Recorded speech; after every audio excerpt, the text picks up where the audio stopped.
இன்னைக்கு காலையில எந்திரிச்சு ஃபோனை பார்க்கும்போது ரொம்ப ஹாப்பியா இருந்தது. ஏன்னா நம்ம சேனல்ல என்னையோட 25,000 சப்ஸ்கிரைபர் வந்துட்டாங்க. இதெல்லாம் நடக்காதுன்னு நினைச்சேன். பட் நடந்துடுச்சு. எல்லாமே உங்களோட சப்போர்ட் தான்.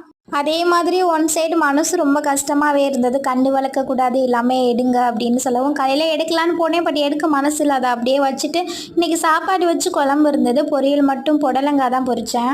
ஃபோனில் ஈஸி முடிஞ்சு போச்சு. அதனால் பேலன்ஸ் போட்டு வீடியோ போடுறதுக்கு கொஞ்சம் லேட் ஆயிடுச்சு. கோச்சிக்காதீங்க. புடலங்காய் பொரியலில் கொஞ்சம் முட்டை உடைச்சு பெப்பர் போட்டோம்னா செம்ம டேஸ்ட்டாக இருக்கும். நான் பெப்பர் கொஞ்சம் கொட்டிட்டேன்னு நினைக்கிறேன். பெப்பர் கொஞ்சம் தூக்கலாக இருந்தது, மற்றபடி சூப்பராக இருந்தது. தோசைக்கு அரிசி ஊற போடணும்னு உளுந்து வாங்கி 1 வீக் ஆச்சு. இன்றைக்கி தான் அரிசியே ஊற போடுறேன். அப்புறம் கொஞ்சம் ட்ரெஸ் இருந்தது, அம்பட்டையும் ஊற வச்சுட்டு இருந்தேன். செல்வம் வந்துட்டான். செல்வம் வந்ததுக்கப்புறம் தான் கொஞ்சம் ஹாப்பியாக இருக்கும் அப்படின்னு நினச்சேன். அவன் வரும்போது ஆல்ரெடி எனக்கு இன்றைக்கி மனசே சரியில்லைன்னு தான் வீட்டுக்கே வந்தான். எனக்கும் அப்படி தான் பாப்பா இருக்குன்னு நினச்சிட்டு இன்றைக்கி தான் எல்லாத்தையுமே எடுத்துகிட்டு க்ளீன் பண்ண சொன்னாங்களா. கொஞ்சம் நேரத்துக்கு அப்புறம் எல்லாத்தையும் எடுக்க வேண்டியது தான். நம்ம ஃபேமிலியில் சூசை மாரி தர்ஷினி உங்களுக்கு இனிய பிறந்தநாள் நல்வாழ்த்து.